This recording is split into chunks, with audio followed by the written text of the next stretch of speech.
বার্তা এক নজর। পোড়াঝাড় কাওয়াখালী ক্ষতিগ্রস্ত ও তিস্তা মহানন্দ প্রকল্পের জমি হারাদের আন্দোলনের সমর্থনে ডিএম অফিসে অভিযান অনুষ্ঠিত এদিন দুপুরে। বিভিন্ন দাবি দাবা নিয়ে এই অভিযান। পোড়াঝাড় কাওয়াখালী ভূমি রক্ষা কমিটির দাবিগুলি হলো অনেক কিছু। পরিবারকে জমি ফেরত দিতে হবে, মামলা চলাকালীন জমির হাত বদল বন্ধ করতে হবে, এছাড়াও আরও বেশ কিছু দাবি রয়েছে। পাশাপাশি তিস্তা মহানন্দ প্রকল্পের জমি হারাদের দাবি হলো প্রত্যেক ক্ষতিগ্রস্ত পরিবারকে 5 কাঠা বাস্তু জমি পুনর্বাসন দিতে হবে, বকেয়া ক্ষতিপূরণ অবিলম্বে প্রদান করতে হবে, অধিকৃত জমির বেআইনি কেনাবেচা বন্ধ করতে হবে। এছাড়াও আরও বেশ কিছু দাবি দাওয়া রয়েছে। এই সমস্ত দাবি দাওয়া নিয়ে পোড়াঝাড় কাওয়াখালী ক্ষতিগ্রস্ত তিস্তা মহানন্দ প্রকল্পের জমিদারদের আন্দোলনের সমর্থনে রীতিমতো চাঞ্চল্য মিছিল করে অভিযান চলে। তবে মহকুমা পরিষদের সামনে বিভিন্ন দাবিগুলি তুলে অবস্থান করে। উচ্ছেদ হয়েছে, ফ্ল্যাট পেল না,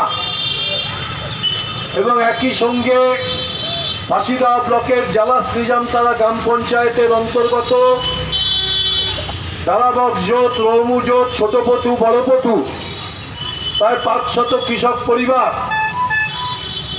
যাদের আজকে জমি নিয়ে নেওয়া হলো, সেই জমিওয়ালা মানুষরা আমরা গত 2.5 বছর ধরে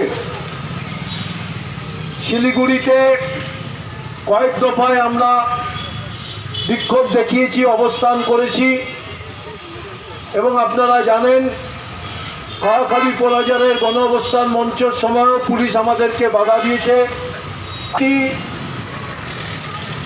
যখন চেয়ারম্যান ছিল সৌরভ চক্রবর্তী, তার সাথে আমরা কয়েক দফা সাক্ষাৎ করেছিলাম।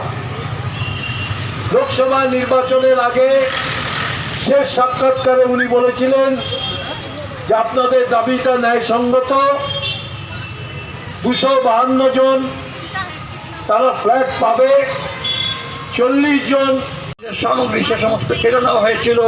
এইরকম ভাবে এই সরকারি আধিকারিকরা, সরকারি দায়িত্বে যারা প্রশাসন রয়েছেন, তারাই বাধ্য করছেন আমাদেরকে এমন একটি জায়গায় যেতে যেখানে আইন শৃঙ্খলার অবনতি হতে পারে।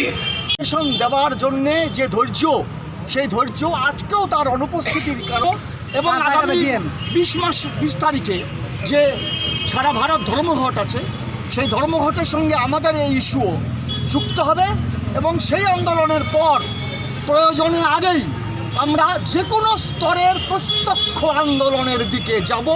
কারণ আলাপ আলোচনার দিকে আমরা ছিলাম, কর্তৃপক্ষ সেই আলাপ আলোচনা অ্যাভয়েড করছে, আমরা অ্যাভয়েড করিনি। কাজে আমরা যদি যে কোনো স্তরের আন্দোলনের দিকে যাই, তার সম্পূর্ণত দায় পশ্চিমবঙ্গ সরকার, জেলার প্রশাসন, এদের উপরে বর্তাবে, আমাদের উপরে বর্তাবে না। আমরা যে কোনো ধরনের আন্দোলনের স্তরে যাবার পথ খোলা রাখছি আমরা।